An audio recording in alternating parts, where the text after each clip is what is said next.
So without any further ado, as always, we've got a lot of ground to cover. So let us plunge into this series, the title of which is Poles and Jews in 2018, trying to be friends, but prevented by different versions of a common history. Different versions of a common history. And tonight is the fourth lecture, entitled Poles and Jews in the Reborn Republic of Poland. And here we go. As we saw last time, Poland had been a victim of what I call the Metternich status quo. Back in time of the early 1800s, the Congress of Vienna, when they redrew the map of Europe, so there's no Poland. It's Prussia, Austria, and Russia. They gobbled it all up, and Poland as a country didn't exist, except in a fake way, this Congress Poland that I told you last time, which really the Russians controlled more and more. Now, why did this happen? The status quo worked well for the great powers. And that, my friends, is how nature operates. It should be that the little creatures control the jungle, but every movie I ever saw, the lion eats the cat, and not the other way around. See, it shouldn't be that way. But if you listen to what I'm telling you, if you want a stable international political system, you better accommodate the great powers. It's a rule of life. After the First World War, for example, they certainly did not do that, and the result is you had a terrible mess. And there's what to talk about today with Putin's Europe also, but I'll leave that alone, because that'll take us too long. The status quo, as I said, worked for the great powers, so the Poles were just up the creek. This was confirmed by the failed rebellions that I told you about that took place in 1830 and 1863, when the Poles rose up against the Russians. They were crushed. They didn't have a chance. The little Poland against the Russian army. And listen, as the famous cartoon from that time said, they can't take it, but they can't not take it. They were in a bad spot. We Jews are not unfamiliar with that. We have often in our history been in places where we can't take it, and we can't not take it. It's not a good place to be. So the Poles had no choice but to be patient and wait for the bad guys to do something stupid and self-destructive. But history shows, if you wait long enough, countries do that. I'm serious. Countries have everything going for them, sooner or later make big mess-ups. And this happened in Europe in 1914. That's World War I. That's what happened. Really, they had everything going for them. So look what a nice, neat map of Europe this is. Very few countries. It's France, it's Russia, it's Germany, Austria, so much territory. This is one country, this is another country. It's very well organized, you understand? You don't have all these little states like you have today. You have Russia. And so everything's good. All the thieves should have agreed not to fight each other and enjoy the common spoils. Correct? I told you many times, and I'll tell you perhaps in the future, there was nothing as stupid as World War I. Let's go to the next one. The few countries in Europe ruled the whole world. Look at the Russian Empire. Look at the French Empire all throughout Africa and here and in here. I don't have to tell you about the British Empire, all the red stuff in India, Australia, Canada. They ruled. Think of the natural resources they commanded as a result of this. You see what I'm saying? Think of the natural resources plus the cheap labor. That's the theory of colonialism. So why you wouldn't do it? Even stupid little Belgium, you can't even see them over here, had the Belgian Congo, a million times bigger than Belgium. The dumb Portuguese, who's ever heard of them? They had this and this and that. So in other words, the Europeans should have gotten together every year or so, say congratulations to all of us. We launched ahead of the rest of the world in technology about 100 years ago, and we've used our gap in technology to take over the rest of the world. The Japanese are an Asiatic people, but they joined the club, and they started taking over Korea and other places because they said we joined the technological, so we're like honorary Westerners. Honorary Westerners in the sense that we can be colonialists too. And so what they should have done, from the point of view of narrow self-interest, is agree we should never get into a fight. Anytime something happens, count to 10, and then count to 10 again. Okay? Make sure it doesn't happen. But as we all know, it happened. Now, from the Polish point of view, this was indeed providential. But in order to understand what happens in World War I and how it affected Jews, it is necessary to look at developments in Poland itself in what they call the fin de siècle, the last years before the First World War, which is a very famous and defined period in history. And as I told you last time, in Poland, for the first time, the middle class rises to power. All during this century, there was a very small, almost non-existent Polish middle class. Here, a little bit. There was the nobles, as the peasants, and the Jews filled the role of the middle class under the nobles. So, okay, if the nobleman owns the 7-Eleven, which is what the case was, and he says, I'm getting a Jew because I don't trust you, you're going to drink up the merchandise. That's what happened, as I told you.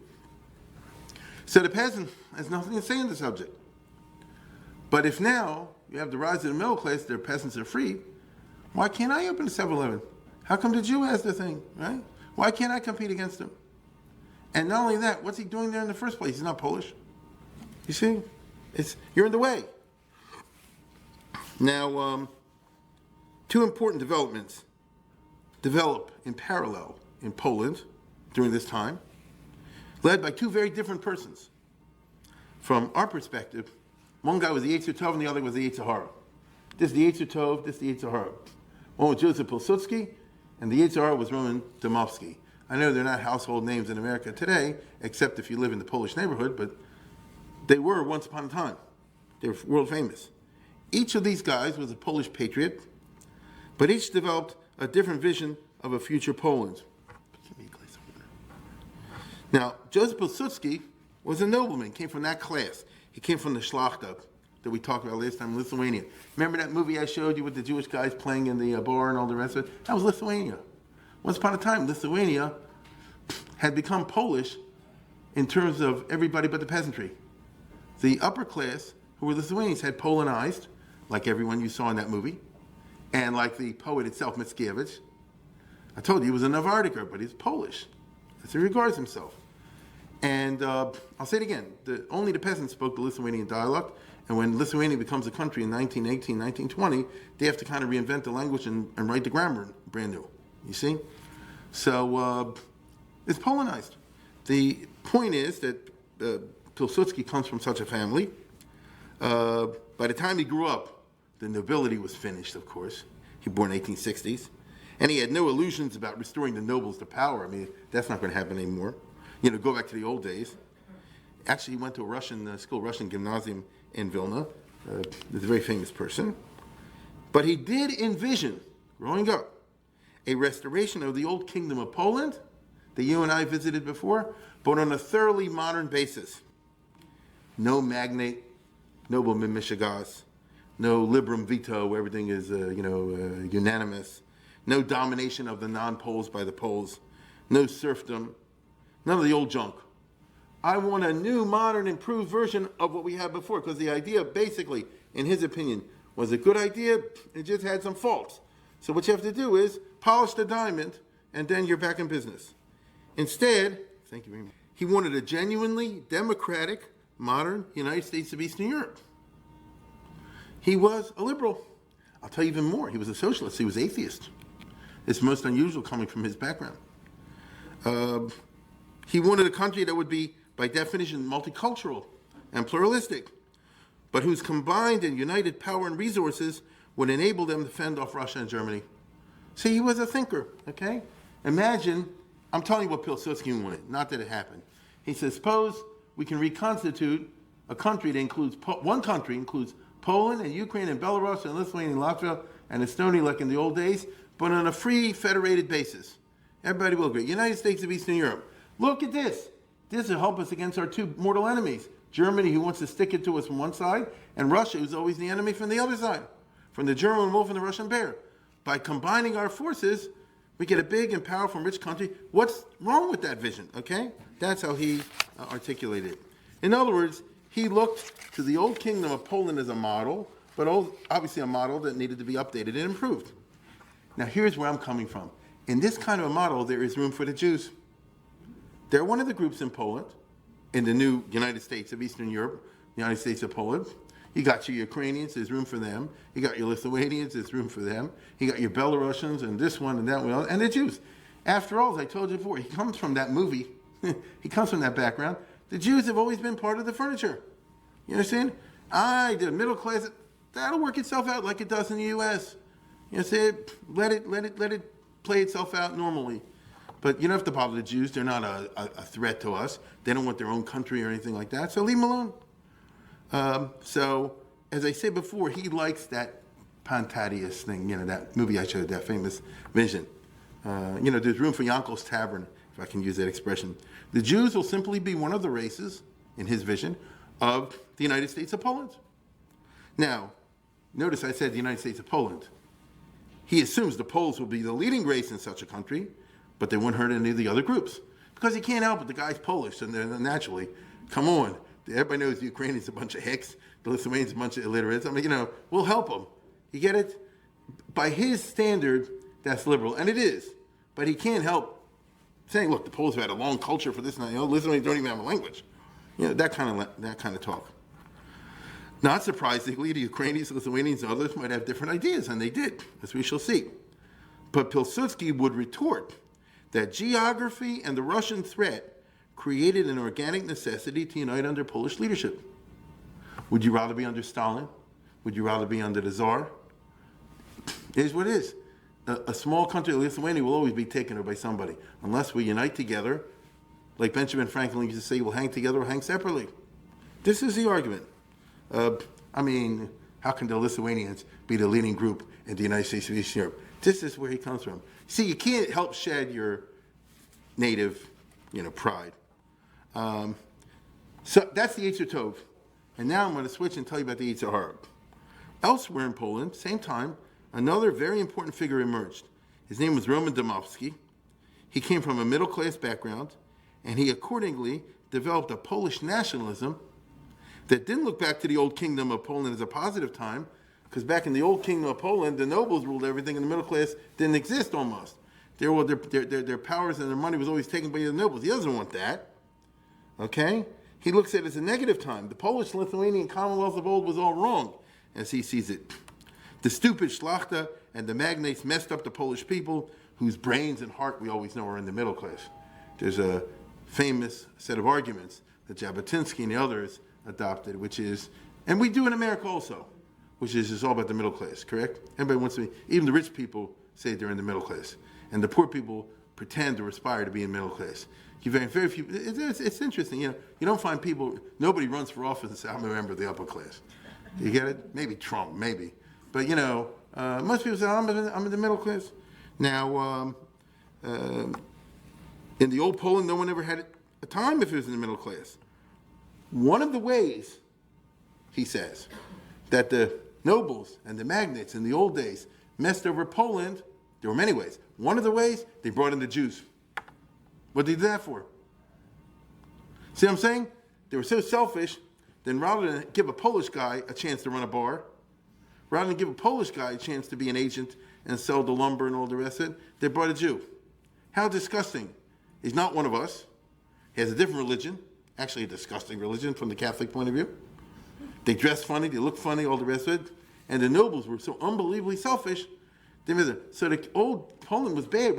When we get a new Poland one day, which is not too far away, we don't want that. We want, obviously, an ethnically cleansed Poland for the Poles, and all the other junk out. Okay? Go to Palestine. Go to America. Go wherever you want. Just get out of here. This is how he sees it. Okay? So basically, because of the nobles, the Jews became the cancer of Poland. That's his expression. Thanks a lot, Szlachta and nobles. This is what we got running. It's a Polish country, so what are these guys doing over here? One or two tourists is one thing. They're all over the place. And not only that, they own the businesses. And I can't set up a business because he can outcompete me. Because his father and grandfather and great-father were businessmen, and I'm starting out new. It's my country, it's not your country. Look, they're not Polish. You see? He said, well, we've been here forever. I know you've been here forever. That's the problem, but you're not Polish. So, as we will develop our theme tonight, which will predominate and gain more traction, the Yetzer Hara, the Yetzer Tov? In your life, which is more powerful, the Yetzer Hara, the Yetzer Tov? Don't answer that. Now, the other, by the way, it's not only about the Jews. The other non-Poles are no damn good either. Okay? If there ever going to be a new Poland, it should have only Poles. If you're Lithuanian, Ukrainian, Belarusian, that kind of stuff, get Polish or get out. Let's convert to our culture, religion, all the rest of it, or get out. Lithuanians, Ukrainians, whatever, Germans, drop your culture or get out. Woo. That's who this guy is. Now, same for Jews.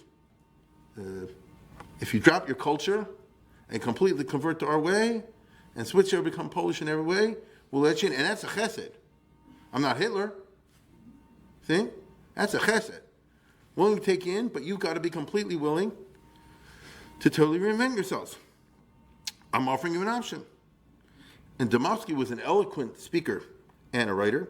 He creates a very large political party to support his views, the National Democrats. National in the early 20th century means like a fascist, get it? It's interesting. Hitler's a national socialist. What does that mean? He's a socialist. Hitler was in favor of unemployment insurance, of Social Security. I'm serious. Of health benefits, and paid leave for mothers and all that kind of stuff. He's a socialist, but only if you're the right race. So in Poland, he's a Democrat. He wants a Poland in which they'll have a parliament and elections, all the rest of it, but only Poles. You see? Everybody else out. So it's national index, they call them, National Democrats. And this has become, unfortunately, one of the really big parties in Poland up to the Holocaust, as you can imagine. Now, these are the two important parties I just described before the First World War. The Pilsudski type guys, what they call the Polish Socialist Party, and the Domovsky type guys. They will eventually recreate Poland, but which vision will predominate? What will the new Poland look like when it happens? It will indeed be, as I told you, a struggle between the Yetzer Hara and the Yetzer Tov. One vision will appeal to the best in Polish culture, and the other to the worst. When the war broke out, now you have this background, let's get to World War I. When the war breaks out, as we all know, it was unexpected. You're going to go back to the old Barbara Tuchman books, all the rest of it. It was a nice quiet summer in 1914, and everybody was at the spas and at the beach and all the rest of it. And then they shot the Archduke, and the whole place went crazy, right? As we all know. Now, since Germany and Austria and Russia are fighting each other for the first time, the Poles immediately say like this, maybe there's a chance for us. If you're Polish and you're living in August, September 1914, something has happened now that has them for 100 years. The three gangsters are fighting each other. On the one side is Germany and Austria, and the other side is Russia. Somebody's going to lose, somebody's going to win, but somebody's going to lose. Maybe. This is our chance. Because as long as there was peace and the status quo, there's no chance. So maybe now it's our chance. All right? But who's going to win? The trick, of course, is to get on the winning side, obviously. Not that there's any guarantee. Remember, Napoleon won, and then he didn't give the Poles what they wanted. That could happen, and it kind of will. But on the other hand, it's the best chance we got. I just want to tell you something. The Zionists thought in precisely the same terms. Correct? As long as it's the old pre-World War reality, it's not a chance of snowball in hell. Do you ever get a Jewish state? The Turkish Empire is not going to give nothing. The minute the war broke out, Jabotinsky, this one went, many parallels. What the Poles ended up doing was playing both sides. Pilsudski backed Germany and Austria. He figured if Russia was defeated, then Poland, minus some German-held territories, minus Posen and Galicia, but let's put it this way, including Lithuania and Belarus and Ukraine, will be reconstituted. We'll get a country back. And once we get a country back, get Sukhanetsa, maybe we'll get the rest back, He's not starry-eyed. With great prescience, he perceives, and here he was a prophet, that in the end the Germans will win in the Eastern Front, but they'll lose in the Western Front, and that'll be good for the Poles. Okay? That was actually an amazing cheshbon. Okay? He said like this, the Germans are stronger than the Russians, so eventually they'll beat the Russians, which would happen. On the other hand, they're not going to be stronger than the French, the British, and certainly the Americans, so they'll lose here. So these guys will kick the Russians out, and these guys will kick the Germans out, and we'll be left with a country. That's exactly what happened. Now, to see ahead like that was to be quite a clever fellow, to read the tea leaves, as we say today. And indeed, the German army won in the Eastern Front. Most people don't know that much about World War I. They don't even know much about World War II. But World War II had the Holocaust and and the Pearl Harbor, so that's more in the movies. World War I was really bad. All you know is from seeing the movie All Quiet on the Western Front. But there was a Western Front, there was an Eastern Front. Here is the Western Front, which ran from the ocean to Switzerland. And it's one long line of trench, two long lines of trenches. On the one side is the Germans, the other side the French and the British. And like in that movie, All Quiet on the Western Front. A charges B and gets wiped out by the machine guns, and then B charges A and get their wiped out by machine guns. That went and went for 4 years, and that's how everybody got killed and maimed. Okay, now put that aside. Now I'm going to talk about the Eastern Front. There is a different story. The Eastern Front is really very little known, and it's very fascinating if you're interested in that kind of thing, especially history of warfare, because the Germans won the war, World War I on the Eastern Front. Not many people know that, but the Germans defeated the Russians by the time World War I was over.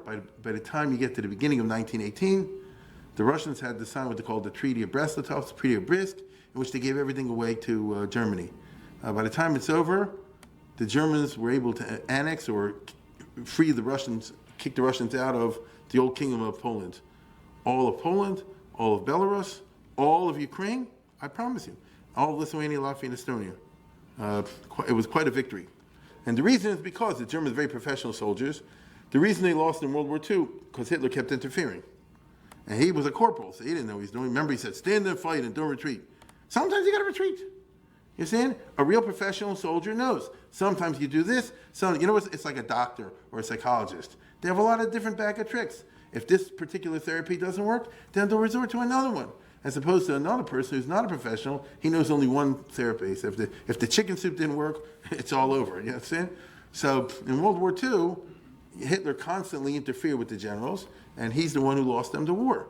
In World War I, the generals had complete carte blanche. The Kaiser did not interfere. And so in the Eastern Front, you had some famous German generals, Hindenburg and Ludendorff and Mackensen, and they did it right, very professional. So I'll give you an example. Every time it was the winter, they stopped and dug in and held out till the winter's over, and then they moved ahead. So they didn't get stuck like Napoleon and Hitler in the Second World War. So the Germans won big on the Eastern Front. They drove the Russians out of the whole area of the Polish-Lithuanian Commonwealth. And as I told you, take a look at this. This is, here's Germany. This is where the Germans ended up. Look what they took away from Russia. All of the Ukraine. Remember Stalingrad? Well, they had it over here in the First World War. They got the Crimea. They got all of Belarus, and here's your Lithuania, Latvia, Estonia. And that was a major, major German victory. Cost a lot of men, wasn't easy, took 4 years, et cetera, but they won. So was Poland now no longer is under Russia. Let's put it that way. So the question becomes like this. So what are the Germans and the Austrians going to do with the land that they took over? Just give it to the Poles in a grand gesture? That would have really been an act of extraordinary statesmanship. Okay? It would have created a friendly giant buffer zone between Germany and Russia. That would be the right thing to do. We said we took it over, and now we give it to you guys. Ukrainians take Ukraine, Belarus take Belarus, Lithuania take Lithuania. Germany gave it to you. Don't forget who gave you the present, and now make the best of it. And that would be a chachma. But Germany was not capable of thinking big and generous. Okay? There was no German Marshall Plan in the First World War. Okay, see? What I just told you is what the Americans did at the end of the Second World War. What did we do to Japan? What did we do to Germany? We gave them everything. In fact, we gave them more money than they had in the first place. Smart move. Because these type of people had wisdom. You get it? You convert an enemy into a friend. That's a wisdom. The Germans, they can't think like that. We took it, we hold it. It's ours. You understand? It's a European thing. They're not capable of thinking. Napoleon wasn't capable either, by the way. And so the result is that there's a land grab. Germany said like this, we'll give the Poles part, but we're taking a half of Poland, kicking all the Poles out and moving Germans. I'm serious. They said this. You understand? Kicking all the Jews and Poles out of there, we're going to make it all German. That's where Hitler got the idea later on. And the Austrians said something similar. And so the result is the Poles were alienated. They said, you said you're going to help us, and now you're going to do the opposite. But in the event, it didn't matter. I'm not going to give you all the details of 1914-18. Germany was defeated. Pilsudski, who was imprisoned by the Germans when he wouldn't go along, was released. He returns to Poland on November 11th, 1918, when the war is over, to proclaim independence and set up a Polish army. There is Pilsudski landing out of jail he arrives in Warsaw, the Warsaw train station. If you're Polish, there's like a very famous thing, they have a national holiday, all this sort of thing. And he says, guys, Poland is back in business, and here we go. The first thing we got to do is have an army. Okay, fine. Meanwhile, the other guy, Roman Domovsky, had played the other side. He was working the Allied side. He didn't side with the Germans, Austrians. He went to Washington, D.C., to Paris, to London, those kind of places. but he's not likable, okay? Because he would come and talk to the British and especially the Americans, and he said, what do you want? I want all of Europe, you know what I mean? Why? The others are inferior races, the Poles should rule them. He said, you're saying you've been persecuted, but now you want to persecute them? Look at Woodrow Wilson. This is Domovsky turnoff. In September, the National Committee recognized by the French, I think it was 1917, in the legitimate government of Poland, that's Domovsky's group. British and Americans were less enthusiastic about it, but they recognized it as a government a year later. But the Americans refused to provide backing for what they regarded as his excessive territorial claims. This is what Americans have always hated to do. That's where you get isolationism. We do not want, as a nation in our history, to get involved in European questions about territory, because who can untangle that business? This is momish why you had the isolationism. This is momish why people did not like Woodrow Wilson. What are you going over to Europe for? To help Romania beat Hungary? To help Hungary beat Romania? Nothing's good. No, I'm serious.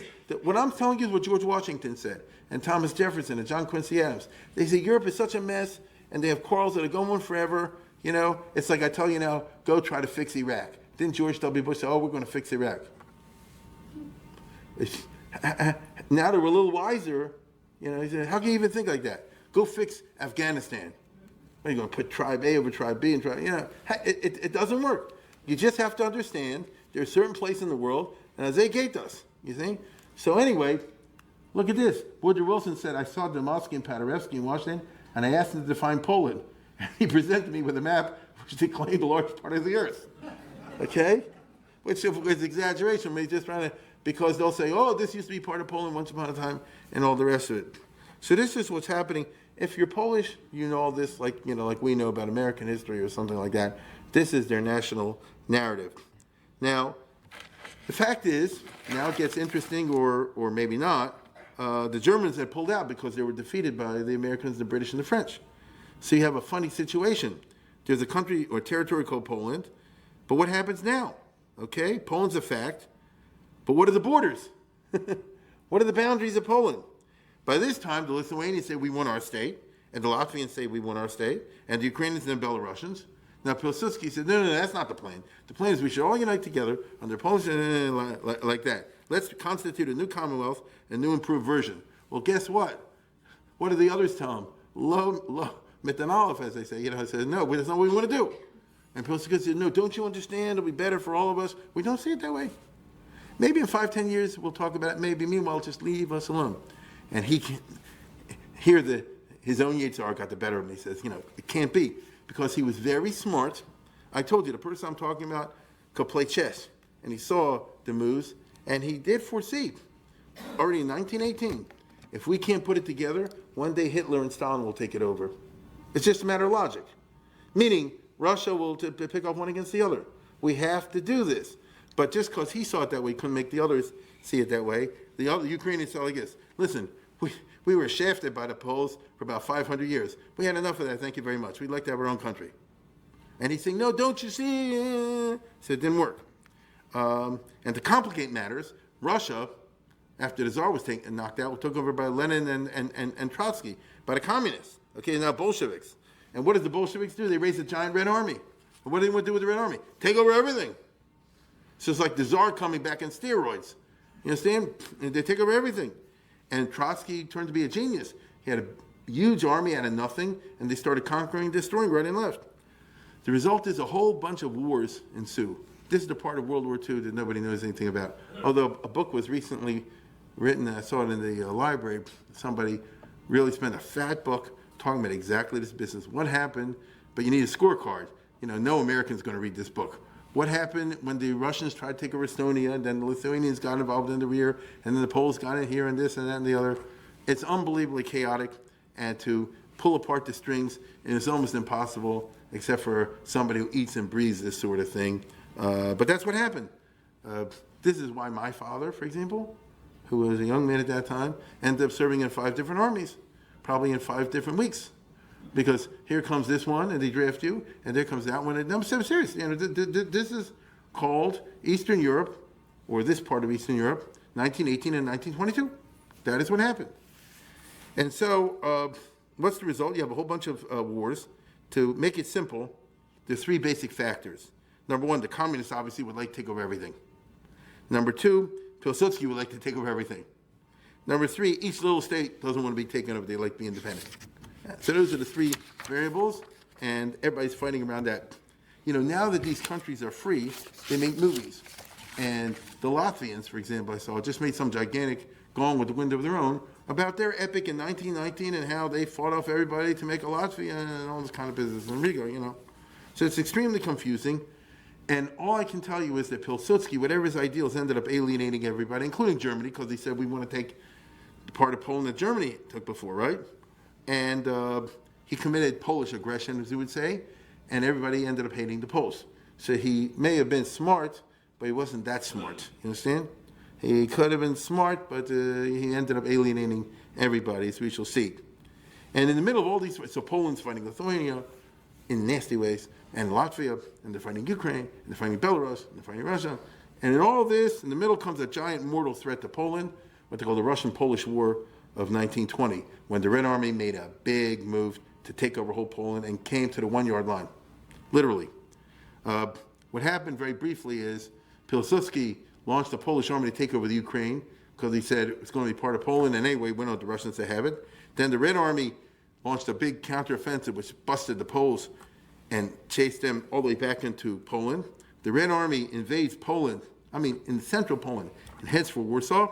It looks like it's going to be another Russian victory. Like I say, they were on the 1 yard line, and then Poland had its famous moment under Pilsudski when they rallied to the flag. He called all the peasants out and so forth. Here, they just made a move, naturally, they just made a movie in Poland 2-3 years ago called Battle of Warsaw, 1920.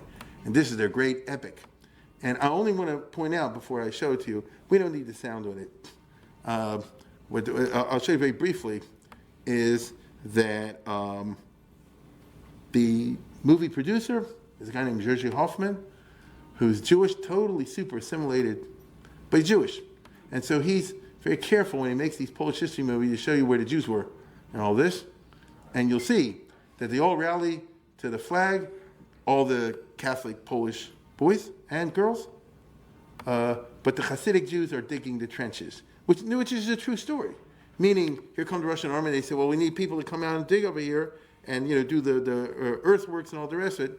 And you'll see them part of also, because he wants to make the point to the Poles. The Jews were patriotic also in their way. Take a look at this. I'll explain it as you see over here.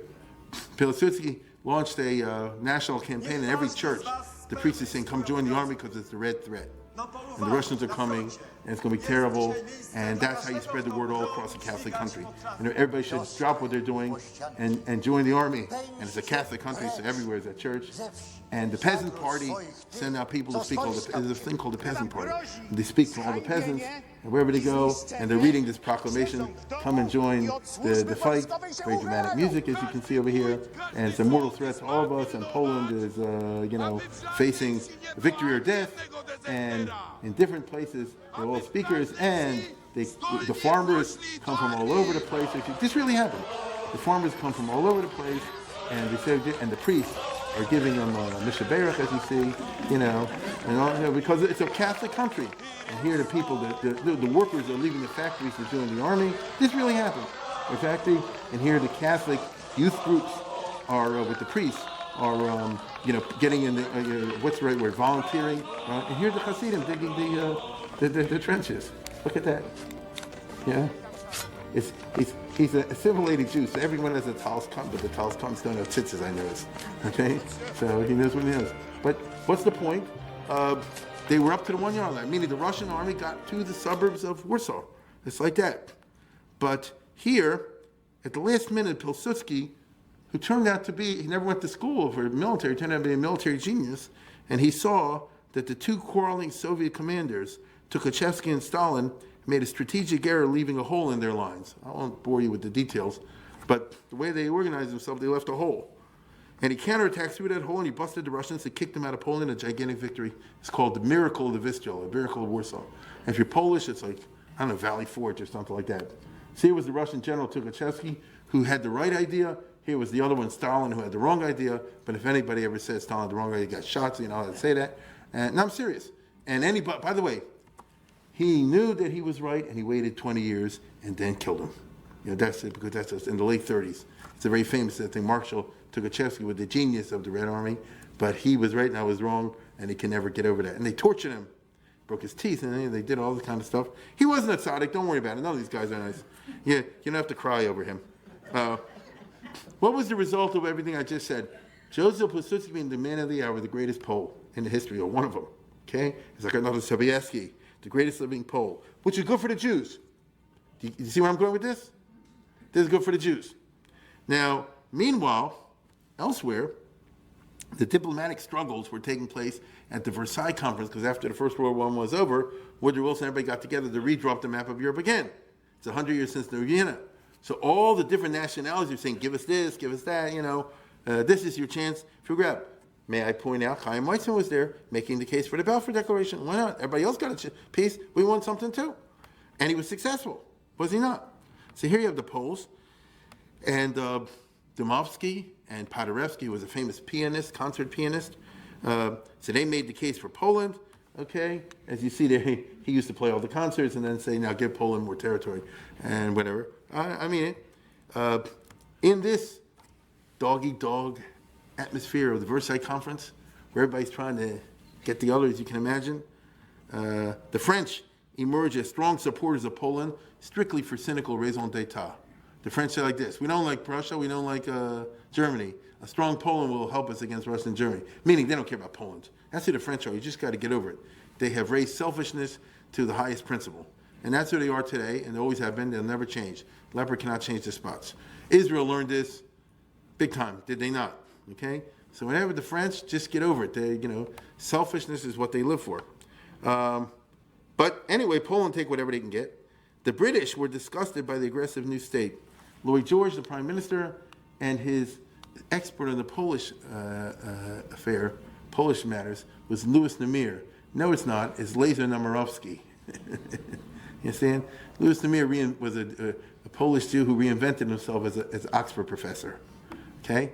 He's actually a very famous British historian once upon a time, and was a big Zionist at that moment. He was the secretary of Chaim Weizmann, and he hates Poland. Why? A Jew hates Poland. Like that. And let me put it this way. If he would have been in contact with the Pilsudski types, it would have been a different story. But the type of people he meets are the Domovsky types.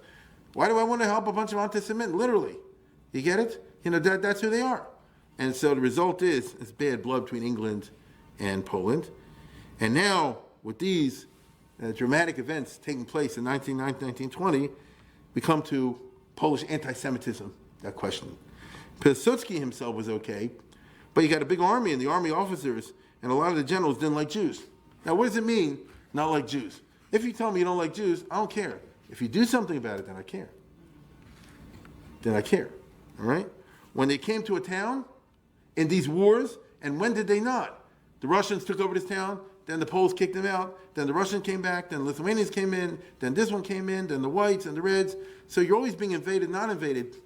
As I said many times, if your grandparents came to this country before the First World War, go to the cemetery tomorrow and say thank you. You understand? Because they ducked a lot of bullets. My parents were there when all this junk was going on, and maybe yours was also. It was not fun. And you had to live hand to mouth, and you did whatever you could do. So if the Polish army comes in, anytime they think a Jew is doing anything, whatever, they don't need much of an excuse. Just round up people, shoot them, rapes, pillage the stores and all this kind of stuff. And they often molested the local Jews. Here's General Haller, who had a Polish army that they imported from France, meaning they were fighting French time, they brought them to Poland. I don't know about him, but his soldiers were bad news.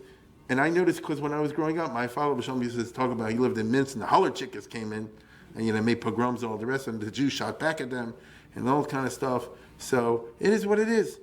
Now, it's not Hitler, I'm going to be clear about that. But on the other hand, in Pinsk, they made a pogrom and killed 95 people. In Lvov was a thing, 150 people. In this town was 150 people. So by the standards of World War II, it's chicken feed. But by the standards of the first time, it wasn't. Okay? Two big factors exacerbated the Polish military anti-Semitism. Number one, communism is a Jewish thing. We all know that. The communists took over Russia. It's a Jewish plot, obviously. So therefore, if there's communism against Poland, it's Jew against Catholic. It's the oldest thing in the book. You're going back to Judas. They want to kill Jesus again. After all, who's the head of the Red Army? Who's animating all the communism? Is it Jewish business? You understand? And consequently, if you're a Polish soldier, especially a captain, a colonel, a smaller rank, all the Jews are commies anyway, and just kill them. The situation gets more complicated, but what I'm going to show you right now from that movie, although it's in Polish, but you'll get I'll explain what's happening, and you'll see what I'm talking about. It's a very good movie. They take the Reds come and take over town. As soon as they take over town, the commissar, who I can't tell is he Jewish type or not Jewish type. A lot of the commissars in Charleston were Jewish. That just made matters worse. You know that, like I say, I don't know any family I never met that didn't have some communist relative, whether they'll admit it or not. At that time especially. And he comes in and he tells them, okay, this is now part of the communist system, and we're electing a new communist city council to run the place. Who wants to volunteer to be on the city council? Nobody. Okay, you, and you, and you, and you. What are you supposed to say? Get it? So you'll see, among others, he picks a couple of Hasidic Jews, you, and you, and sticks a red thing on them, and now whether they like it or not, they're the communists. And tell me what happens a month later when the Poles come back. You see, take a look at it. It's very realistic. Here the Reds taking over town. These are the communists. They push everybody to the town square.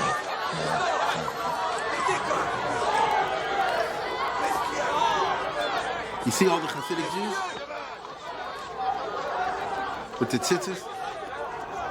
Here's the commissar.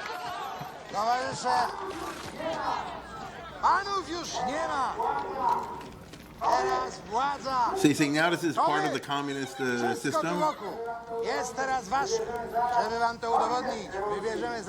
Right, and now you're going to be part of the revolution, and I want members to the city council. Come on, volunteer, step forward. Who wants to volunteer? Nobody wants to volunteer. You're chosen. They put the red badge on him. Look, he's a Hasidic guy. See the tzitzis? Right there at the bottom of this. You. And if you say no, they'll shoot you. Okay, so as I said before, it's complicated because the Polish army comes in and says this guy was a communist. They're not, in that kind of environment, just shoot him, you see? Or his cousin, or something like that. And what happens in worse? What about it's like happened in Lvov, which was a famous and terrible pogrom? Very complicated. Because Lvov is complicated. Half the town is Ukrainians, half the town is Polish. When the Germans pull out in 1918, the Ukrainians say, we want to take over. The Polish say, we want to take over. Next thing you know, it's got, like Northern Ireland, two groups fighting each other. There's a big Jewish population, about 50%. The Jews say, we don't want to join A, we want to join B. So the Jews form a JDL of their own, a Shomrim. Right? Every Jew gets a 22. And then the question becomes like this. So who do you side with, this one or that one? And the Jews say, well, neutral. We're just pretending helping the Jews. And what happens if some Ukrainian soldiers get drunk or Polish and they come and try to do something in the Jewish neighborhood? Jews will shoot them. What'd you come in my neighborhood for? Next thing you know, the Poles said, they're siding with the Ukrainians. The Ukrainians said, they're siding with the Jews. They shot at my event. They killed my brother. They killed my uncle. They killed the priest's brother. Right? And the way I heard it, he wasn't doing nothing. Of course, that's not true. Do you see what I'm saying? It's just such a terrible tangle. This is where the Zionists came from. I told you. They said, we can't stand it in Europe. Always be involved in these, messes.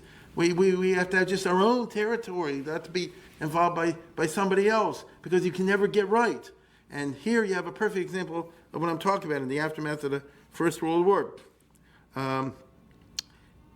Especially the Poles, they said, how could you side with the Ukrainians? In other words, why didn't you immediately join the Polish side?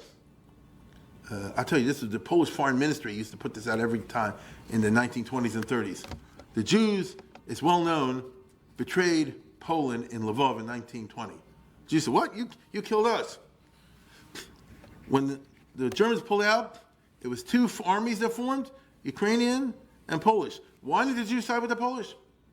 Now here's the argument. We took into the country. We protected against the Ukrainians for hundreds of years. It was Khmelnytsky and these other guys who went around and killed the Jews. Who saved you all the time? It's Poland. Who let you be here and have all the bars on it? It's Poland. And now you're looking for, you hear it, What I'm trying to tell you is it's not a crazy argument. This is what I mean by saying that it's no good in the Gullus. It's no good because people have pulls and claims against you, and they're not crazy claims. And so what do you want to be there for? And what is happening in Poland could happen in other places where you have ethnic quarrels. If there were Jews today in Iraq, if there were 150,000 Jews like there were once upon a time, who you favor, the Shiites or the Sunnis? And the same thing, if you don't do the right side, the other side kills you. You see, this is the terrible reality of living in these ethnic environments in which you have all this lethality. So anyhow, in the old days, you could do small pogroms and get away with it. In the 1800s, you kill 50 here, 100 there. But in 1919 and 1920, it's a new day. There's now a very large and influential community of Jews living in a place called the USA. And guess what? Those Jews came there recently from where? From Poland, from Russia.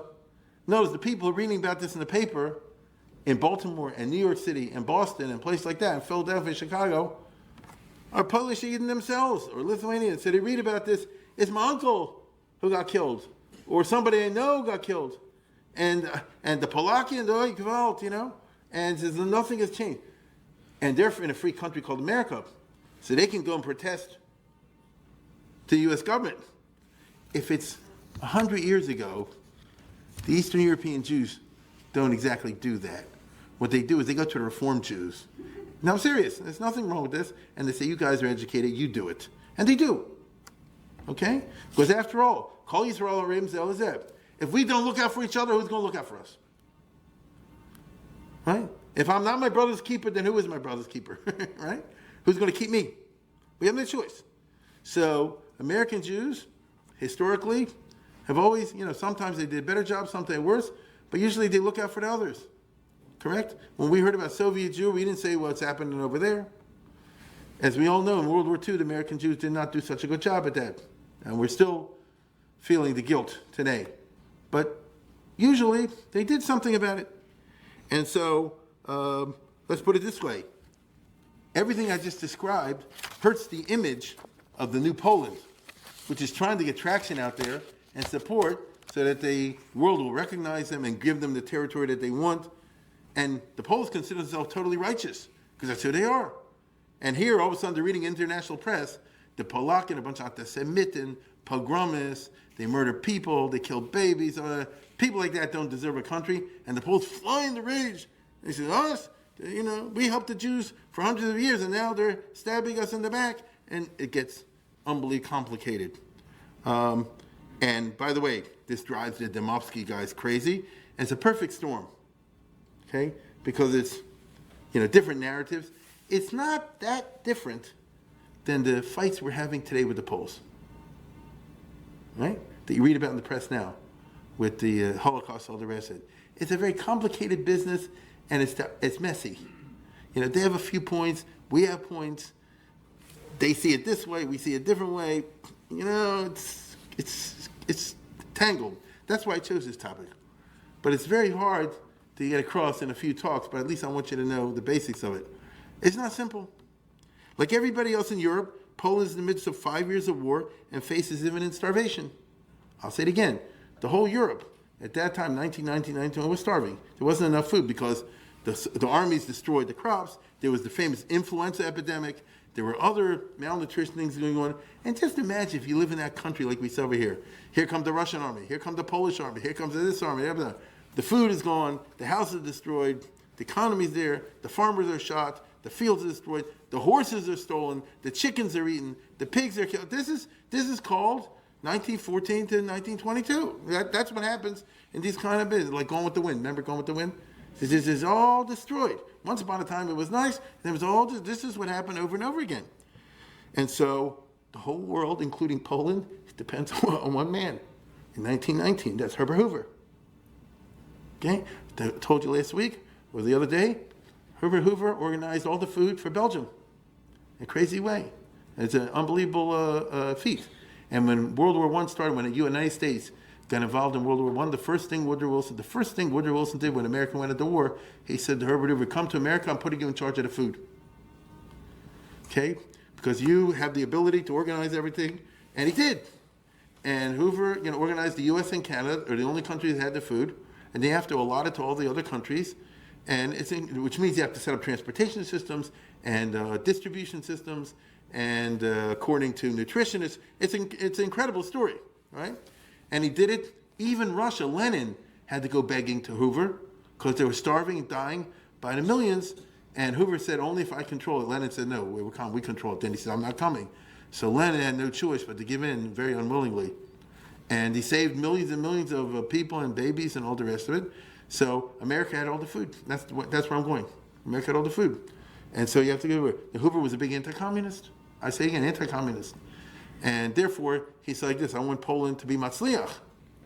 On the other hand, Hoover's secretary is Louis Strauss. This is when he was a little older. And Louis Strauss is the guy that helped Israel. He, that's a whole story by itself, but he was a shoe salesman from Richmond, Virginia, who, when World War I broke out, went to Washington, D.C., and went to Herbert Hoover, and he said, I want to work for you, and I'll do it for free. And even though he was Jewish, all the rest of it, and he wouldn't take no. And he said, okay, I'll give you a week and see how you do. And he got the job. It's an interesting story. He came from a very religious, Reformed Jewish family in Richmond, Virginia, and I don't mean that to be funny. I'm serious. His mother was a very, the Old South took religion very seriously, correct? Very seriously. And so his mother, Richmond, Virginia, took the Reformed Jewish very seriously, and make a long story short, a week or two later, Hoover's chief secretary had to go to another job, so he became the chief secretary of Herbert Hoover, his number one assistant. And Louis Strauss is an ultra-Reformed Jew, very anti-Zionist, but he's a Yiddish Yid. And so the Jews are getting killed in Poland, and he says to Hoover, he basically like this, listen, you better tell the Poles to keep this off for their own sake, because they're going to alienate the whole world, and then Russia will take them over. Get it? So tell them to stop the pogroms to help Poland, right? Even if you're not doing it for the Jews. And Hoover said, that's a good part. And he went to the Poles and he said, you better cut this out. You see, because it's hurting you, it's only helping the Russians. This is so true. Anytime there's fights in Europe, the Russians gain. The Russians are very good, always have been, in getting A and B to fight each other. Because then they pick up the pieces, don't they? That's how they operate, okay? That is how they operate. And so, basically, you go over there as an anti-communist, he said, don't do it. Woodrow Wilson had pressure from the American Jews and the liberals in America, and so he didn't want to, but he appointed what they call the Morgenthau Commission under Henry Morgenthau. This is the father of Roosevelt's Morgenthau. So if Roosevelt's Morgenthau was assimilated, this guy was assimilated. He was as Goyish a Jew as you, I'm serious. He's an unbelievably assimilated Jew, no Seder, no nothing. Very anti-Zionist, very, very anti-Jewish, and all the rest of it, even though he was a Jew. So you investigate the pogroms in Poland with a couple of army officers, and naturally, when he came around, he said, well, there was a few people killed, but not many, all the rest. And Wilson said, well, at least I was Yotze, But even with all that, the Poles saw it's not a good idea. And anyway, we're not as bad as people say. We actually were the best friends of the Jews. And now they're stabbing us in the back. And so where's it going? All we know is that by the time the process is over, at the Versailles Conference, the American Jews sent a big delegation headed by the leading Reformed Jew at that time, a good man, 100 years ago, one of the great attorneys in the United States, Supreme Court material, Louis Marshall, who was a very eminent lawyer and a progressive Republican, and Teddy Roosevelt Republican, and he organized the American Jews to come and say like this: if these new countries want to be independent and get recognition, they have to sign a treaty that they won't bother their Jews, or they won't write it in those words. They'll say won't bother minorities. And Poland and Lithuania and Latvia and all these other countries have to say we'll give them religious freedom, cultural freedom. So if they want to have schools in Yiddish, they can have schools in Yiddish. If they want schools in Lithuania, they can have schools in Lithuania and all the rest of it. And, they have the right to their day off religiously and all this other kind of stuff. And if you don't do that, then don't ask for America or England, anybody to help you. And these countries hated it. on many levels, okay, on many levels, but they had no choice and they did it. So you tell me how they're going to keep it. But so once again, it's a good idea, but if you force a kid to do it, then they become resentful, don't they? So what can I tell you? This is the history of Poland. This is the history of Eastern Europe. It is what it is. So he was, let's go to the next one. Next one. Yeah, Louis Marshall was the tribune of the American Jews. He was their great champion in international law. But what good is international law? Here was his opponent, chauvinist and Polish stylist Domovsky, you understand? And Poland, Balkarcha Shalobotavos, as they say, had to sign a treaty. So did Lithuania and Latvia. The only country that kept it meant was Czechoslovakia. All the other countries didn't mean it. And they all cheated. And the Jews had a lot of tsars there in the 1920s and 30s. But that's what happened. Now, by 1922, the wars are over, and the Polish state, which has been around for 120 years, assumes a definite form, but they have messy borders everywhere because they're fighting, and the borders were where the fighting stopped. And a lot of times the Poles just stole land, or to them they're not stealing, you see? And so you end up, this is Poland, but look at this. This whole area that I'm pointing to right now is really Lithuania. They just grabbed it, you see? Because Pilsudski is like this. I'm from here, so this should be part of Poland, right? What you see over here, this strip, what I'm pointing to now, is really Ukraine and White Russia. That's what they beat the communists, and they took that away from them. So they said, we're actually doing you a favor by saving you from the Reds. But the Belarusians and the Ukrainians, even though it is true, they don't see it that way because they say, now we don't want to be under the Poles. And Pilsudski, so what do you want to do? Go back to communism? You know. So again, you have messy. That's why I say messy borders. The worst is this. Look what, go back one. Look at this. Is Poland sticking in between Germany? Do you see that? That's not too smart. It's called the Polish corridor. Here's Germany with an interruption. So you're German, but then at a certain part you have to cross over another country. Do you really want to do that? That's a sore waiting to happen. Hitler will use that later on. That's how World War II started. Let's go to the next one. Here it is specifically. Germany, and here's the Polish corridor, and here's the city of Danzig, which is it's independent state of its own. So it's ruled by the Poles, but the majority is Germans. Oy vey. You see? Welcome, my friends, to Europe. And it's very confusing. By the time this process is over, half the Lithuanian people are now under Poland. Look at this. Here's Lithuania. Here's the part that Pilsudski grabbed, including Vilna. Vilna is the capital of Lithuania. No, it's not. It's a Polish city. How do you say it's a Polish city? My grandfather was born there. That's what he said. No, he meant it. By the way, most of the people living in Vilna spoke Polish. But Lithuanians will say, but that's because they got Poland, but really they're Lithuanians. So again, it's a mess. And if you're one of the 90,000 Jews living in Vilna, who do you side with? You see? I'm just trying to tell you the crazy, quote, situation of the 1920s and the 1930s. I didn't do this, they did. So it means that, listen to what I'm about to tell you. If you're Litvish, you're divided in two countries. Many of the Lithuanians live in a country called Lithuania. That makes sense, the Republic of Lithuania. Many of the Lithuanians, including Jews, live in a country called Poland, which was seized by Poland. Do you see? You don't need me to tell you that Vilna is a famous city of the Litvaks. Let's put it the way, say the Vilna Gaon, right? It's not Hasidic, you understand? There's a famous. It's Poland. So let's go to the next one. If you're the Chavetz Chaim or Chaim Meiser Grzezinski, you live in Poland, even though you're not Hasidic, you're Litvish. So a significant, let me put it this way, the Mir Yeshiva is in Poland. The Baranovich Yeshiva Chana Wasserman and the Kamenetz Yeshiva Baruch Ber Leibowitz is in Poland. They're not Polish. By the time the wars are over, that's not the way it works. And I can tell you, let's go back one. The Lithuanians were so enraged that this happened. There's even more. I just don't want to spend time to give you all the details. This happened that they basically declared war on Poland and had a closed border for almost 20 years. So if you were Jewish, you couldn't go and visit your Bubby here or there because you're not allowed over the border.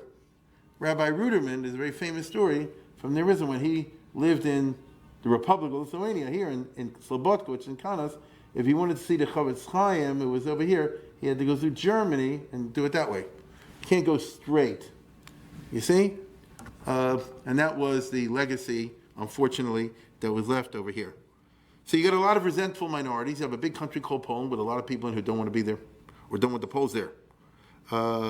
As I said before, if you just look at the map, you can already start to see the mess. By the way, none of this is true today. The map has been completely redrawn after World War II. I'm talking about the way it was at that time. Poland now is a parliamentary democracy. They really were. So they said about Poland, like England and France and the others, they're going to have elections. And, you know, like Israel, and they have a lot of political parties and all that kind of stuff. A lot of political parties. Here, let's take a look. Here's a few, and not all. You had the Polish Socialist Party, which had been Pilsudski, National Democrats, which were the bad guys, the Eitzahara. You had the Peasant Party. You had the Christian Democrats. They have German parties. What does that mean? A lot of Germans end up in the new borders. Like if you used to live in Posen, and the Prussians took it over back then, a lot of Germans settled there, and now they find themselves in Germany. They don't want to be in Poland. They're Germans. But the Poles say, well, then move back to Germany. No, we want to stay here. So it's a democracy, so they start the German party. You get it? It's called a minority party. You know who has this? Israel, state of Israel. You have Arab parties, okay? And they're not loyal to the state, are they? Yeah. They're in favor of their own. I get it. So that's what happens in Germany. You got Ukrainian parties, you got Lithuanian parties, you also have Jewish parties. Jewish parties, a bunch of them, naturally. And, well, I'm serious, you know, because Jews are significantly divided by this time between Zionism, not Zionism, from and not from, this, that, and the other, socialism, not socialist. It's what happens. I mean, from a culture point of view, if you're one of these Yiddishist type professors, something like that, you love Poland in the 1920s and 30s. It's like 100 newspapers, 100 magazines come out all the time, because every particular Mishigash has its own newspaper and library system and all the rest of it. So it's very rich in that kind of way. But from our perspective, they're rearranging the chairs on the Titanic, aren't they? Because we all know within a few years they all got killed. So it gives a special quality to it. But I'm talking about before that happened. There are other parties. So now you have a parliament where everybody's carrying on. Now what happens over here? Poland is a parliamentary democracy. The Jews are 10% of the population. There's no other country in the world like that. There's 30 million Poles, and there's 31 million Poles, and there's 3 million Jews. 3.3 million Jews. So it's 10%, a little more actually. The Polish leaders don't know what to do with such a big minority, okay? This is why Jabotinsky, the famous Zionist leader who lived in Poland and traveled through there a bunch of times, he said, we face now something called objective anti-Semitism, which means it's not that the Poles are bad, the situation is bad. You have a rising middle class, they want to get jobs, the Jews are in the way. Children are growing up, they're getting a high school education, they want to start a store, get a business, get a job with the government, become a professional, a doctor, a lawyer, an accountant. The Jews already are there. So what are we supposed to do? Be poor? And it's not right. It's not their country, it's our country. I don't want to play a game that I always lose. So don't tell me about merit system and all the rest of it. I want affirmative action. No, I'm serious. And what is it? How you get affirmative action? The government should do something about it. What should the government do? Make a law that the Jews can't have a 7-Eleven? Make the law that the Jews can't have a lawyer? Well, you can't write exactly a law using those words, but a clever lawyer can write words. Agreed? They can have that effect. You see? You can, for example, say no one can have a store that sells cigarettes unless they were a veteran in the Polish army. You get it? How many Jews are veterans in the Polish army in 1920? There are ways of doing it, okay? And lots of Jews will suffer an economic war against them, pushed by the government and the society in the 1920s and 30s. So here you have the new Poland, but it's worse than the old Poland. A lot worse, a lot worse in many respects. The Jews live in Poland, but when they take a census, 90%, 89% say their native language is Yiddish or Hebrew. So then what are they saying? This is not Polish. So what are you doing in my country? You understand? We're citizens of Poland with the rights of citizenships, but we're not Polish. Not good. See? Now, in the big, good old USA, we have hundreds of millions of people, a giant country, you can get away with that sort of thing to some degree. But we don't even like it over here. If you have too many Mexicans and Spanish, they already started the politicians complaining about that, and they need walls. Because it's Spanish, it's not English. Imagine you have 10% of the population, and they look funny too. Most of them. They from a Polish point of view, it's disgusting. The Hasidic, they don't like it. So this is what Jabotinsky means by objective anti-Semitism. The situation is bad, which therefore he said the only solution is to get a Jewish state in Palestine now, today. There is no other way. You get it? So you move everybody out because the Poles aren't bad. We Jews in Golis are in a bad situation. When we were brought in, it was good. And there were peasants, and therefore the middle class didn't exist, so we filled a niche. It was good then, but it's not good today. And what are we supposed to do? Drop dead? What are we supposed to do? So the government, naturally, tries to help the Poles. But that's experienced by Jews as discrimination. Because as I said before, if you pass a law that's saying only somebody can speak Polish can have this kind of a shop or that kind of store, or if you're giving a government contract out, you're only giving it to people who can make a presentation in Polish, all the rest of it, you're immediately excluding through clever means the Jews. After a period of economic inflation and chaos, because the first years of Poland had been wars, so the money was crazy and the economy was crazy, finally one of the National Democrats, Domovsky's party, a very famous person, Władysław Grabski, becomes the Prime Minister and Secretary of the Treasury. It's in the mid-20s. He's impressive in many ways. He beats inflation. That's pretty good. He reorganizes the currency. The Polish currency used to be a joke, and he made it real, backed by gold. He stimulates industry. But to pay for all this, he puts in all these taxes on the lower middle class. So basically, if you have a small store, you triple the taxes, quadruple the taxes. Who does that hit? Poles don't have small stores in 1925. Very few do. Okay? That's why I said before, you can design. By the way, he didn't deny it. He said, Jews are a foreign element. He's a Domovsky follower. He's a National Democrat. And this way we'll drive them out and bring Poles in. That's very good. And what about the Jews? Let them leave. Let them drop dead. I don't care. It's not my problem. Now I'll tell you something strange and sad and funny. This happens in the middle of the 1920s. The people who are hit hard are your store owners and small businessmen. That's who it is.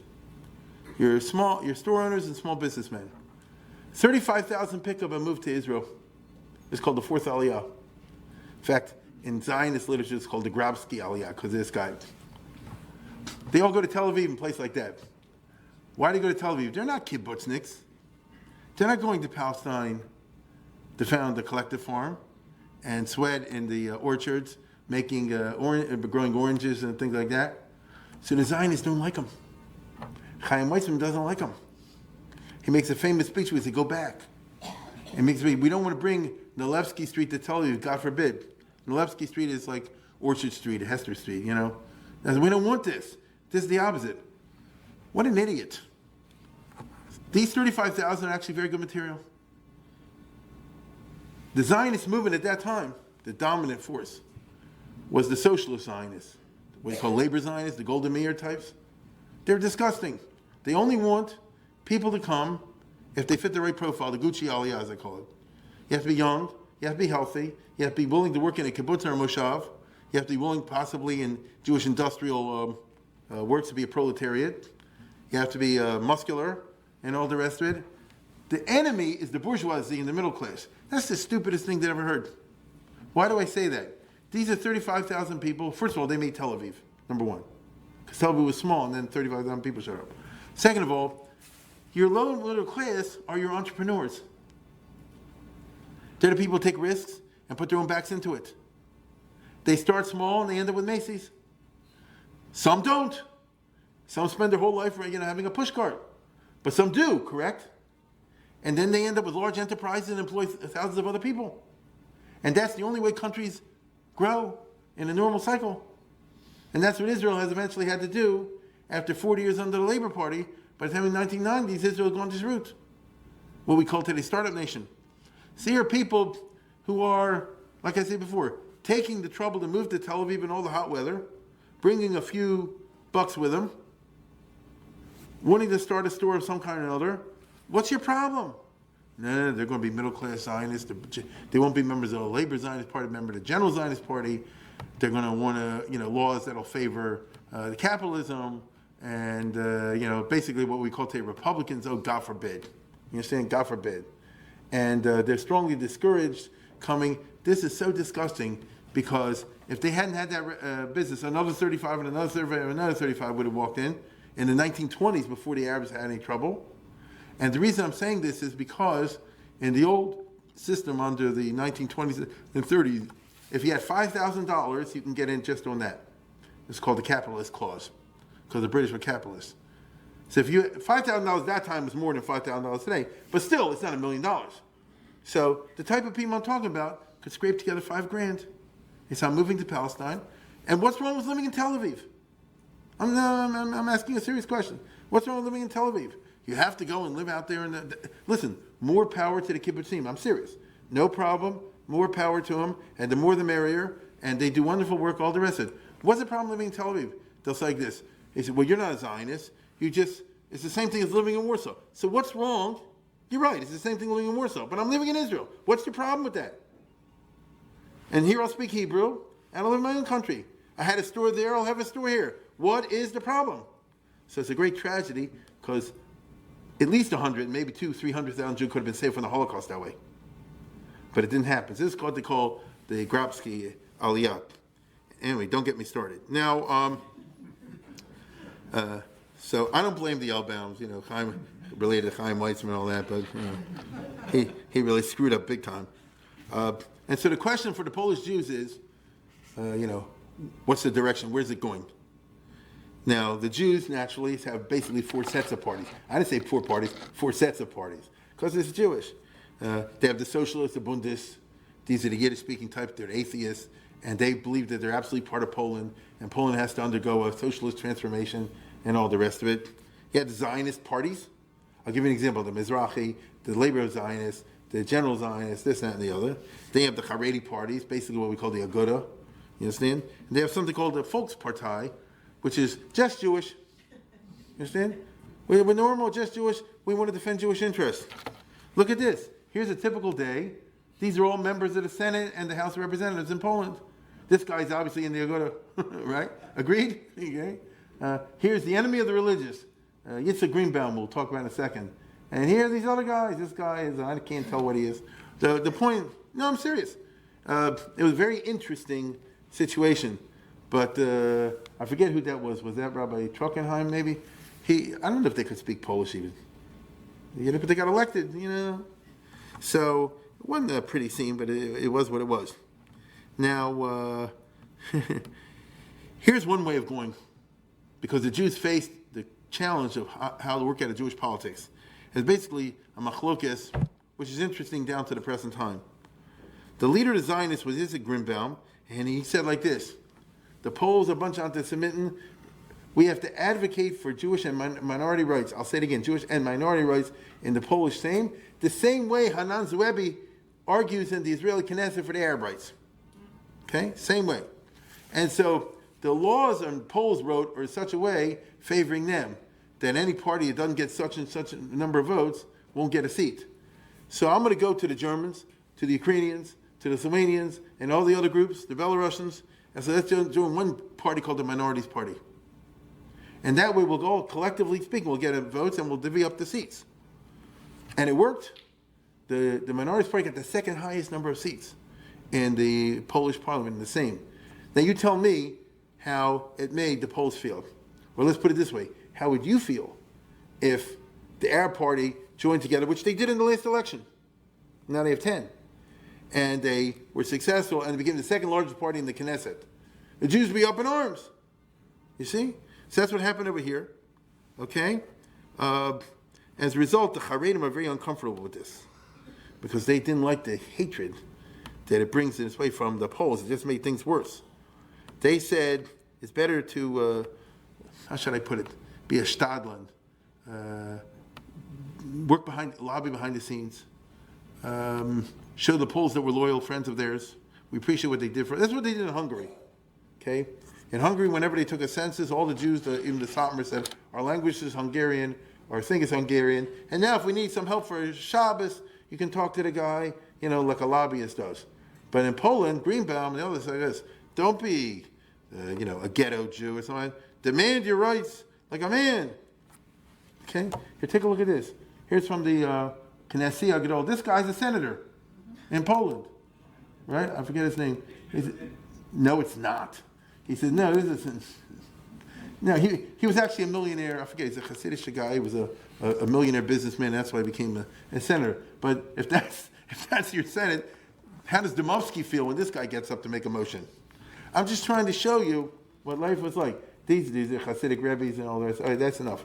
Now, that's the Knesset Gadol. That's where they had the famous picture of Chavetz Chaim that some of you will be familiar with. They found in an old film archive in University of North Carolina that somebody had taken a newsreel for about 5 minutes of the Aguda convention of 1923. You have all the Chavetz Chaim there and the Chana Wasserman and all this kind of stuff.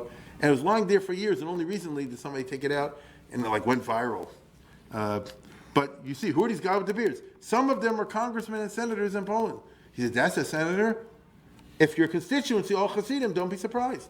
Now, by the way, this guy Greenbaum, who was an atheist and all the rest of it, he declared war on the Aguda because he said, you guys are kissing up to the Poles. And he said that the minority party shouldn't give them any seats. Okay? And so you had big fights. So the Aguda counterattacked, and when he ran for office, they put a Hasidic guy in there, and he knocked him out. You understand? It's agreement. This is the grandfather of Nat Lewin, or the Reish Rov, Hadrash Ve'ayin, if you know what that is, who was a Hasidic Rebbe with a college education. I don't know how he did it. He had a gymnasium education in Poland and before the First World War. So it's interesting. It's like I say, his son is Isaac and Nat Lewin and all the rest of it.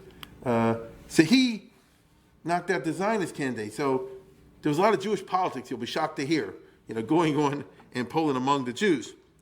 And all I can tell you is that the democracy, parliamentary democracy with so many parties and a lot of corruption started bothering Pilsudski, who didn't like this system, because he said like this, it's going to weaken the country, then Russia will attack us. He was right. I'll tell you again, he was not dumb, but he was, I don't know what the right word is, obtuse in certain ways. And so in 1926, Pilsudski launched a coup d'etat with many supporters who felt as he did, and they took over the country. Here's a newsreel from yesterday called Europe's New Mussolini, right? That is before Hitler came along, so Mussolini wasn't considered that bad. Marshal Pilsudski, the new dictator, reviews the troops. This is a newsreel from the old days of the silent movies. And there's Pilsudski, who's the military commander, and he says, I'm taking over the country. And he did. And he called this movement the sanation movement. We would call sanitation. Sanation movement is I want to clean up, bring health to a corrupt system. You understand? So he was, he's an army guy. But I'm going to tell you something. He wasn't a dictator like Hitler Mussolini. He says, I can't stand all the parliamentary junk, and what I want to do is like this, reform the system by putting under a benevolent dictator, namely me. Okay? Now, and he was a benevolent dictator in the following sense. He ruled the country very much like Augustus Caesar. Let's go to the next one. Yeah, Augustus Caesar, who said like this, I'm here if things ever get out of hand. Meanwhile, you can run the show like normal. You can have a Congress, you have elections, all the rest of it. But if anybody does something bad or stupid or whatever, then it's over. Augustus Caesar, when he was the emperor of Rome, was just a senator like the others. And, people disagree with him. You're allowed to disagree with him. But every once in a while, he said like this, I think we should really do this. In which case, he said, okay. I think this would really be a good idea. Sometimes he didn't mind somebody disagreeing with him. So that's who Pilsudski was. If you gave him a lot of trouble, he'd throw you in a jail for a while. But, not really. And basically, I'm running the country. He didn't have a job. He said, there's a prime minister, there's a president, they can all do it. But if necessary, I step in. Okay? And when it comes to military matters, foreign policy, you run it by me. Because you guys are a bunch of boobs and Russia will take us over, Germany will take us over. That's what it was. Now I want to tell you something. This was good for the Jews. It was a dictatorship of 9 years until he died. Here's Pilsudski coming to a Jewish town, and here are the elders giving him bread and salt. It's exactly like it was in the Polish-Lithuanian. This could take place in the year 1600. This could be a duke or a prince of Poland back in the time of the Ramah. You get it? And he was that type. See, so I'm a benevolent, that's what I mean when I say I'm a benevolent despot. And for the Jews he was, because Pilsudski said like this, don't make these laws against the Jews, Don't bother them. They don't bother us. You know, the Ukrainians are a pain in the neck because they're trying to make their own country. Lithuanians, the Germans, they're all something. The Jews, they don't have anything. I mean, they're a little weird, but you give them time on their own way and basis, they'll Polonize. You know, it might take 100 years or 200 years, you know, leave him alone. And the Jews therefore liked him. But most of his followers weren't like him. He was unusual because he came from his background. Okay? The type of guy that's going to follow Pilsudski, like an army colonel or something like that, is usually much more of a mamzer, correct? That's just who they are and don't like the Jews. They were Polish nationalists, but they didn't have his sympathy for the Jews. And once he's gone, which he died in 1935, then it was bad news for the Jewish people. Now, I'm going to tell you something. A big problem you had in Poland, I'm going to show you something. I just found it today on the internet. I want you to look at it. It has subtitles. Starvation.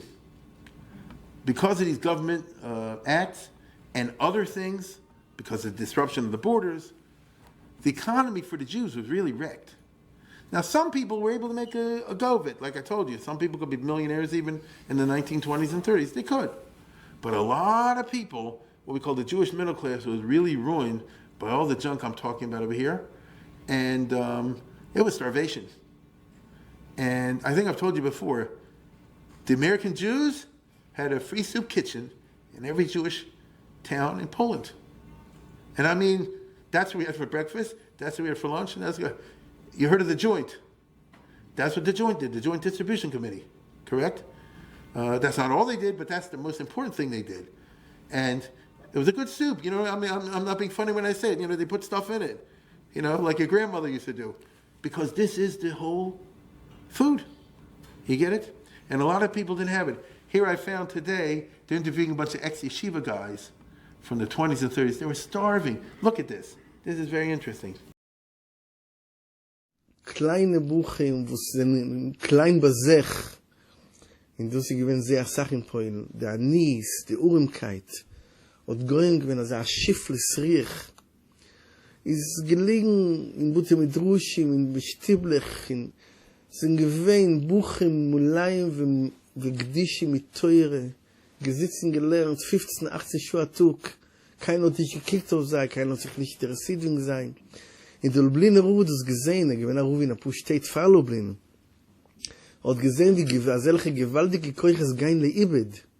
Also solche inge Buchen, wo so ein Kind wachsen, le Gdeules. Hat keiner hat sich gekickt auf sei, sind gewohnt gut nicht.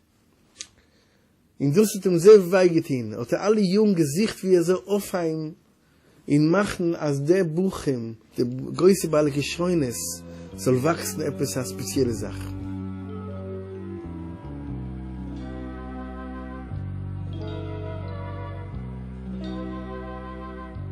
Ich bin gewesen ein jüngerer Bocherl, aber gelernt in Lodge. Mit mir zusammen mit dir gewesen, etliche tausend Kinder, so wie ich.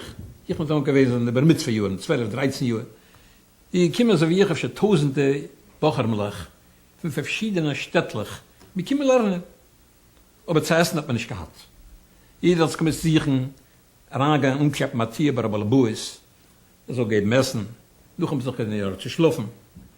Das sind richtig große Schwierigkeiten. War Poscheta, viele haben gegangen beten, zu einem Menschen, viele einer jüdischen Jid, also rein im Abuch, es heißt Natuga, der Mensch hat schon ganz jeder Sache Kinder dort. Er hat gesagt, es fehlt, er kann nicht mehr reinnehmen. Es hat schon gegessen bei einem etlichen Kinder am Tag. Also gedenke ich bei mir gewesen, ich bin ein Geid am Essen gewesen, auf der Tag 2 in der Woche, es kann nicht gerade Tag. Aber Poscheta nicht gerade viel zu essen.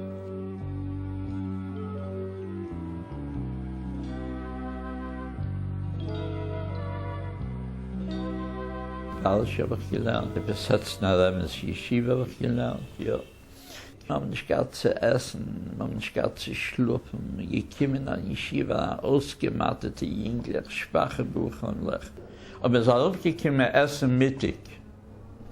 Hat mir es gegeben, alte Bräut.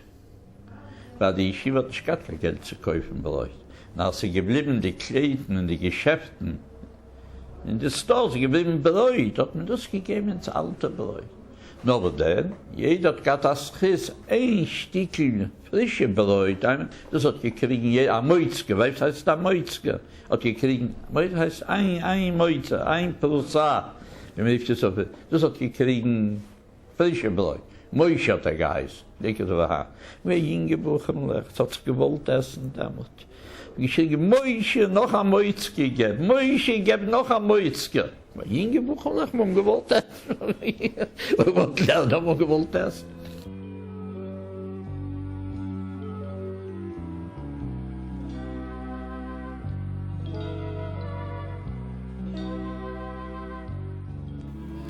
I think what made the point.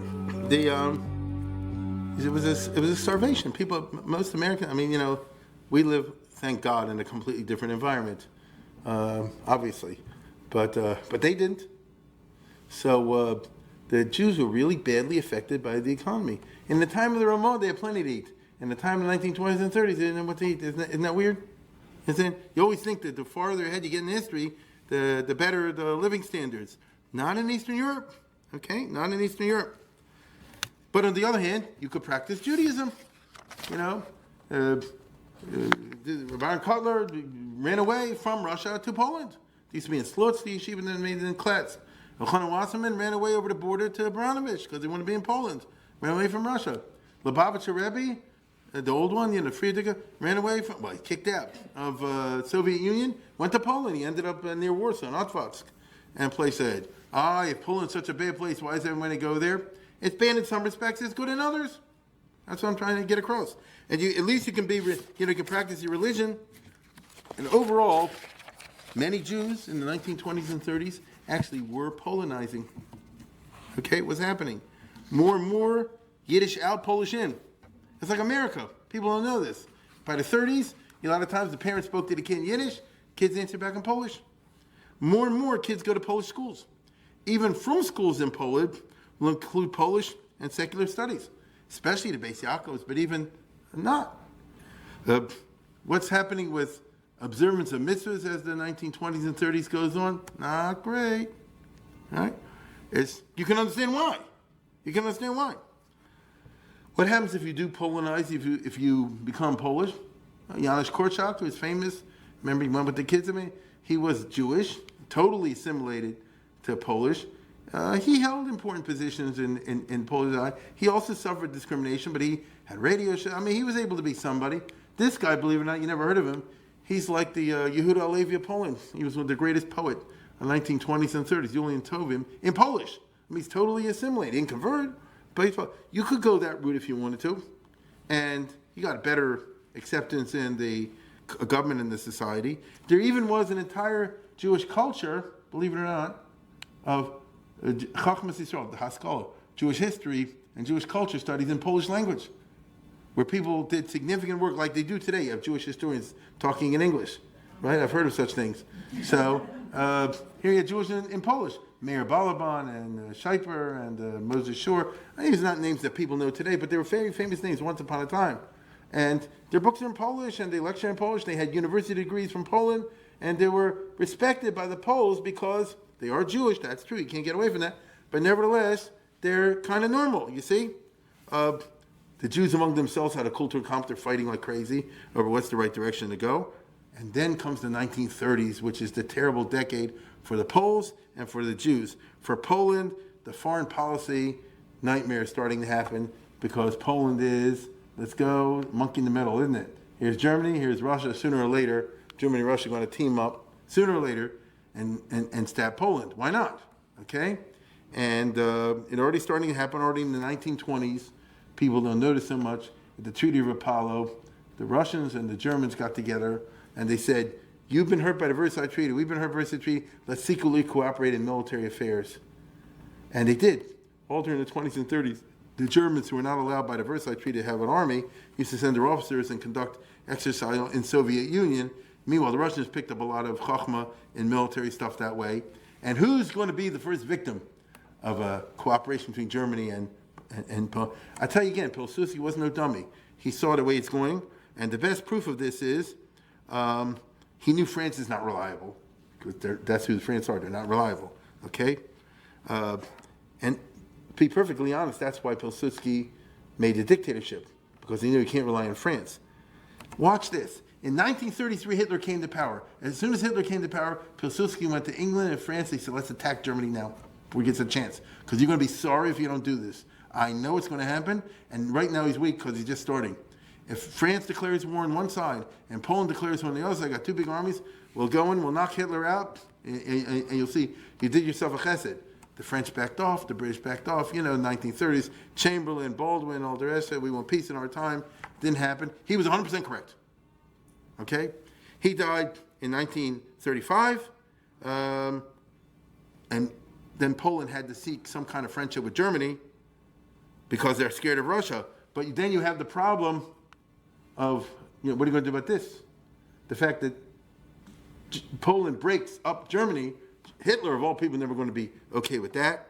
As Germany gets stronger over the 1930s, Poland becomes more and more vulnerable. That's just the way it goes. Domestically, as I told you before, Pilsudski died in 1935. He did not leave a successor. And so afterwards, look what happens in the next one. The spirit of Domovsky is captured the hearts and minds of the Poles. Right? Once he's gone, Pilsudski, so he becomes the Yetzer Hara that dominates. And the years 1935, 1939 are terrible for the Jews in Poland. The government actually says these words, get out, Juden raus, leave, go anywhere, just go. They cooperate with Jabotinsky, the Polish government. They trained the Irgun to be terrorists because they figure maybe they can take over, knock the British out, set up a Jewish state in the 1930s in Palestine, and then we move all the Jews out. And Jabotinsky said, that's a great idea. By the way, it was a great idea, right? Oh, well, knowing the Holocaust is coming. I mean, in their mind, I'm going to play a sad what if. What if in 1938 they would have been able to pull this off? Train after train, ship after ship of Jews getting out of Poland. The Poles say bye-bye, and the Jews all go to Palestine, and next Poland would get involved in war. And I say, it's not my problem. It didn't happen, as we all know. And so Palestine doesn't happen. They can't go to the U.S. FDR, you know that. So what are you going to do? You end up with boycotts and Jim Crow laws. There are Jew benches in the universities. Only 10% or 5% can be students, and they have to sit in special row.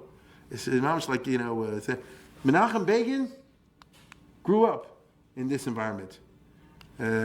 He graduated Harvard University, the Polish Harvard, University of Warsaw. Law school, I'm serious about this, the best law school in 1935, the year Pilsudski died. After that, he probably wouldn't have been able to graduate. And then things got like lethal and terrible for Jewish students. The university got beat up. You got this, and the government is fine with it. The National Democrats are in charge. So it got really bad. The boycotts come along because now the right-wingers, talking about the National Democrats, say, oh yes, don't buy at their 7-Elevens. Put them out of business that way. They ruin. The Catholic Church gets involved. Now, by the way, it's, again, I always try to be accurate, at least to the degree that I'm able to. I had the famous speech in front of you of Cardinal Holland, who was the #1 Catholic clergyman in Poland. He's not a dummy. And what he says is actually very interesting in a famous circular letter, which talks of a lot of things, including the Jews. Look what he says over here. Read it. This is what the cardinal sends out in a public letter. So long as the Jews remain Jews, a Jewish problem exists and will continue to exist in Poland. It is a fact that the Jews are waging war against the Catholic Church. They're steeped in free thinking, meaning atheism, and constitute the vanguard of atheism, of the Bolshevik movement and revolutionary activity. It's an interesting argument. It is a fact that the Jews have a corruptive influence on morals, and their publishing houses are spreading pornography. I don't know. He might be right about that in Poland 1930s. It is true that Jews are perpetrating fraud, usury, and dealing in prostitution. It is true that from a religious, ethical point of view, Jewish kids are having a negative influence on the Catholic kids in the schools. But then he says, not all Jews are this way, and he forbade assaults on Jews. Quote, there are very many Jews who are believers, who are honest, just, kind, and philanthropic. There is a healthy, edifying sense of family in very many Jewish homes.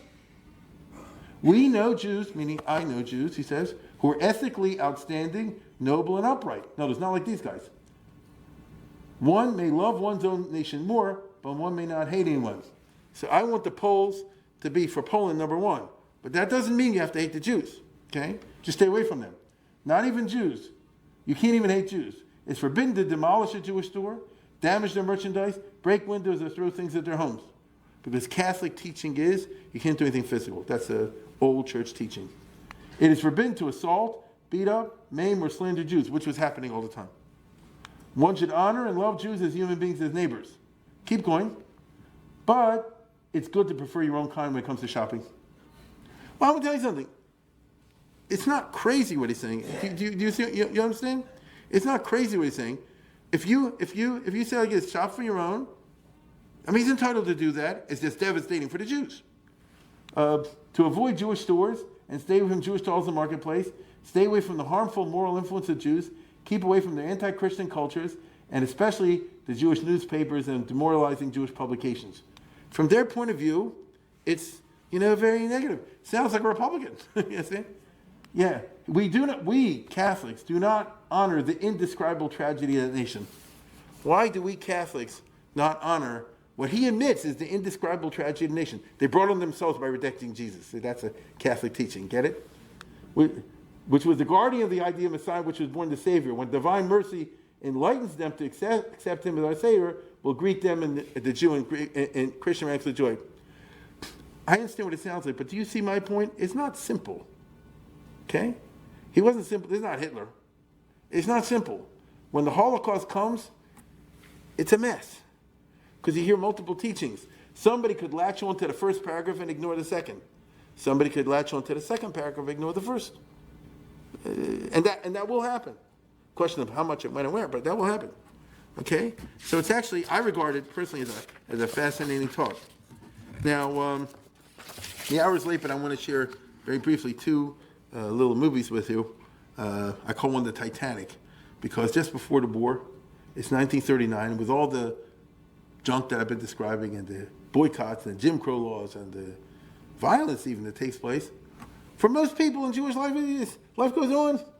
There's somebody, American Jew, came to Warsaw, and he went to the Jewish neighborhood, the ghetto, in 1939, like a month or two before World War II broke out. And it's like regular. It's a color picture. That's why. Take a look at this. You turn the sound off. You don't need the sound. We don't need the sound. Right? Somebody took a picture of this. It's a Jewish neighborhood in Warsaw. So, some are religious. There's a guy in. No, I'm trying to say it's not a neighborhood, exclusively for Jews. It's where Jews live. There's the storekeepers, as I said before, or maybe no longer have stores. They look like, unemployed. You know what I'm saying? You have it like everywhere else. I get it? You have these are Polish drunks. I'm serious. Here's, they're looking at the guy with the camera, obviously. You don't get at least I don't get the picture over here. Oh, life is terrible, and this and the other. There's politics, there's junk, but it's Tuesday, you understand? And somebody came to visit over there, and they're horsing around with a guy, as you can see, and I don't know what she's doing over there. It's fascinating, you understand? Because it was taken in color, it gives a completely different life to it, right? And he's Jewish, but he's modern, and they're Hasidic, as you see over there. And by the way, it's 1939, plenty of Hasidic Jews running around there. Isn't that right? Even after all the processes that I just described. Is the Jewish ghetto a dank, narrow, dark place? No. Right? It's a neighborhood. These are not Jewish, right, people. As I said before, you have employees, employers, and all those kinds horsing around. And life goes on. As we all know, a month or two later, the situation obviously totally transformed. So I'll leave you with these images tonight as I conclude by pointing out the problematic of trying to understand exactly what happens to the Jews in the modern state of Poland. Is a lot of misunderstanding. You see, it didn't have to be, but the Jews are Jews and Poles are Poles. And we kind of play off each other's, what's the right word? Phobias and negatives. And that's food for thought for all of us, because we don't live in Poland, thank God. But it's never smart to disregard what the other person is thinking. It's always a lot smarter to act in such a way that you take into account, how you look to others as well, even if they're wrong or they're right. But what can I tell you? We're in such a world, and prudence is prudence. The last law, with this I end, passed by this anti-Semitic government in 1939, a few months before the Second World War, was to ban shechita. Now, what is that? That's just taking the Jim Crow laws all the way, meaning the Jews shouldn't be able to eat fleshik, so leave the country. You don't like it, move to a country where you can get shechita. You follow? These are pressures. The law was supposed to take effect in 1942. Already in the last months, just before the war, the Aguda was revving up to lobby it like they do now. Chaim Reza Grzhinsky has letters and others. Nobody will know whatever happened. It didn't matter. Because 2-3 months later, there's no Poland. And the Germans are in. And the last thing you have to worry about is a ban on shechita. Okay? Whew. Good night. I've spoken long enough.